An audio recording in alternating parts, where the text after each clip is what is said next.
Roca's new goat coats arrived.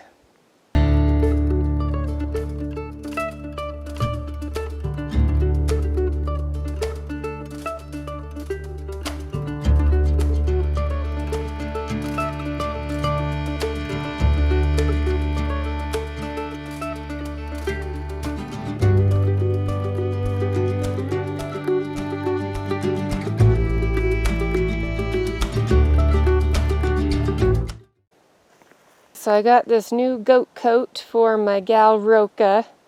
My intent is to get one for all the girls, but I just wanted to buy one and see how it fit and if it fit right.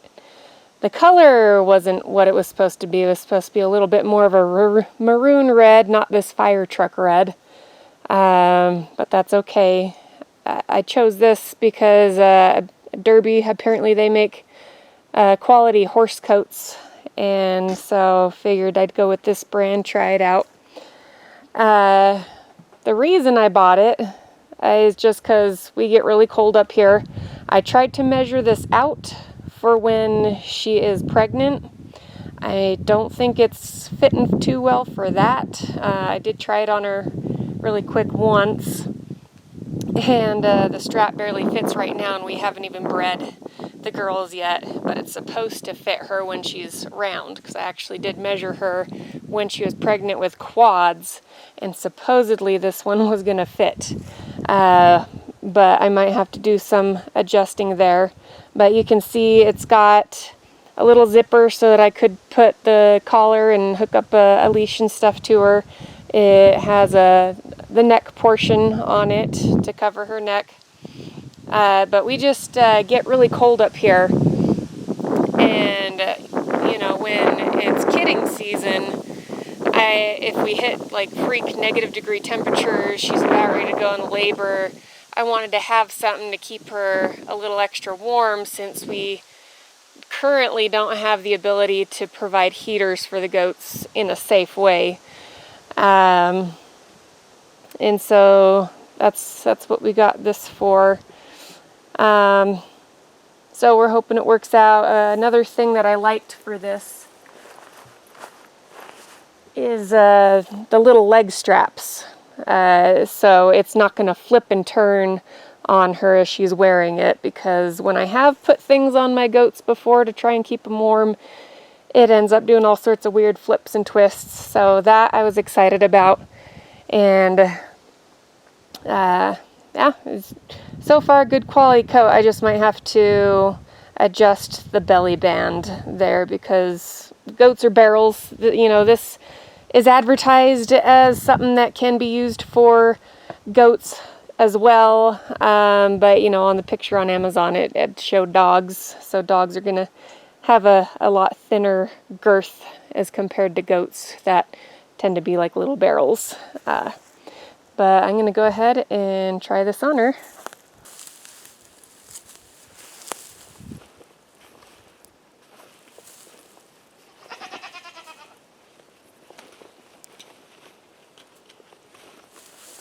What do you think of that?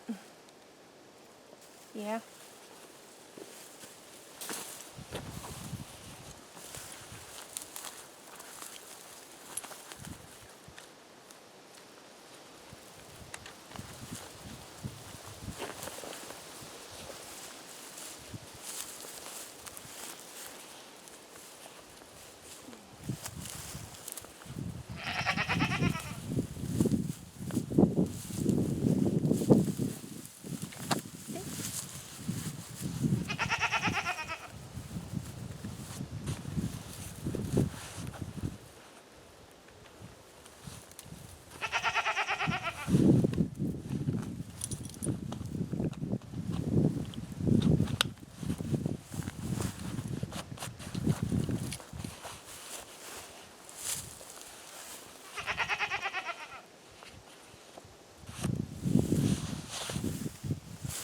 What do you think of that?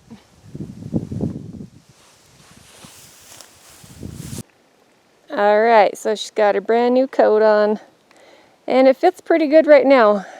We'll see how it does when she gets a little bigger. I'm going to have to order some of the strapping and so that I have the ability to loosen up that waistband a bit, but she doesn't seem to mind it. I'm hoping, you know, if this is good and I get the other girls some, that they're not doing a whole lot of wear and tear on the material, but it's built tough, so it's supposed to last pretty well.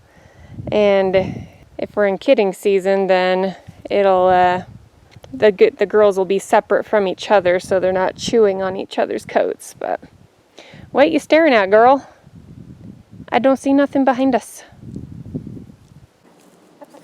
Just a quick update on the chickens. I did narrow down which ones I'm keeping out of this flock of birds here. The other half of these guys is going to my neighbor whenever he's finally ready to take them on. But I chose 3 out of the 7, or I guess 4 if you want to include the rooster. Put different colored bands on the ones I wanted. So this gal with the pink band, I chose her more so because of her personality. She's a little bit one of the smaller chickens out of the batch that I decided to keep, but I liked the ratio of spots on her. And like I said, she's one of the chickens that comes right up, wants to peck at you and wants you to feed her, and my little girl touches her and she doesn't even care, so she's a good one. And then the blue band girl right next to her here, she was the biggest of the flock. And I didn't love the fact that she had a big long tail on her, but she, you know, she is the biggest of them, so that might be why she's got a little bit longer tail. And again, just had a good ratio of spots all over her and had a good personality. She just looks like a bird that's not going to be really spazzy and freak out. And then there's the green band girl there. She's the one that physically I liked the best out of them all. She looks like she's going to be a nice, you know, plump hen. And she just had the most intricate designs in her feathers. Just really pretty bird. And right next to her is actually the rooster that I decided to keep. He's a nice boy, doesn't bite. The other one that's still around here, he's actually a biter. If I pick him up, he will lay into my arm. So we're going with this guy right here, because I can pick him up, pet him. He's real good bird. So how we've gotten ready for breeding has changed a little bit each year as the more we learn. So this year what I'm doing a little bit differently is copper bolusing and selenium. I was worried about doing them a little bit because you can hurt your goats if they're not deficient in either of those. I don't tend to have a problem with our does getting pregnant, but I have had problems with the bucks and infertility, our first 2 bucks that we had. So we're just trying a couple things this year to make sure that it doesn't happen with our current buck that we have right now. I did get a little bit late to this video. We've already started doing some things to prep for breeding season. I've done the copper bolusing already. I bought the boluses that are meant for kids and not the adult tab, because I don't feel like my goats are that deficient in that mineral. Goats that are really deficient in copper, they can start showing problems with their coat. Like a black goat will kind of have a coppery overtone. My goats have had perfectly healthy, shiny coats at best. I've observed the fishtail with them. So I gave the copper to our buck and our 2 older does. I did not give one to our youngest doe that we retained this year because she doesn't have the fishtail and looks totally healthy. And then I've also already done the selenium. Our buck got the full dose of selenium. Same with copper. I went ahead and gave him the full dose of copper because he doesn't have as much access to the loose mineral. I do try to get it to him. I have to crawl back to get into his area. So I mainly focus on getting him his minerals and stuff when it's breeding time and when we're going to be using them. The girls, they got, my 2 older does got maybe 75% of what a dose would be for the selenium. And then I gave a half dose to, again, the doe that we retained this year. You know, I feel like she's pretty good, so it was just a little boost for her on selenium. Deworming, I did not do the traditional shot dewormer. I don't like to do chemicals with the goats. So we, you know, as I've said in other videos, we live in the mountains. There's lots of pine trees. They love the ponderosa pine needles, which act as a good dewormer, and they've got that little boost of vitamin C in them, and they pretty much graze on those whenever we're going on our walks each day. So I'm just making sure with our buck, who doesn't get out as often, that we're getting him pine trees, pine needles. I do have an herbal dewormer that I have been giving him the past 3 days. It's just Molly herbals that we've gone with. I haven't really noticed a major, you know, problem with parasites with our goats. It's just kind of on top of the pine needles that we're giving, getting ready for breeding season, just doing the Molly herbals powder. It comes in like a brown powder, and you just mix molasses in with it, enough to get it to where it's kind of a malleable. I can mold them into balls for the goats, and I just measure it out based on what the package is saying to give them. With the particular one that I was using that's got black walnut in it, you dose the goats 3 days in a row, and then from there they've got another herbal set that does not have the black walnut. That's just kind of a maintenance for the goats.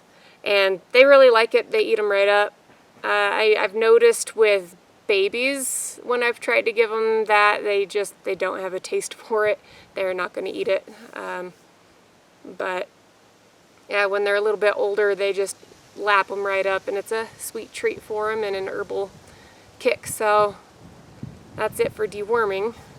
Something we're doing that's a little bit different this year. I tried to do it last year. It just was cold and we didn't feel like going outside, you know, often enough to get this part done. But apple cider vinegar, supposedly, in theory, supplementing the goats with some apple cider vinegar in their water hopefully gives you more does when they have their babies and such. So about a week, like 5 to 7 days before we're actually breeding, I'm going to start supplementing and putting a tablespoon per gallon of apple cider vinegar in their water, and that should change kind of their body chemistry to where it'll favor the condition for does. And we'll see if that works next year. If it's kind of a 50-50, then it doesn't do much more, but it'll be interesting. It's going to be fun to see what happens with that one. Exercise, I think, is one that may be overlooked. I mean, if you've got a big pasture, you don't need to worry about that anyway. Your goats are around and mobile. But our goats, because we do have predators, they're kind of in a smaller enclosure area.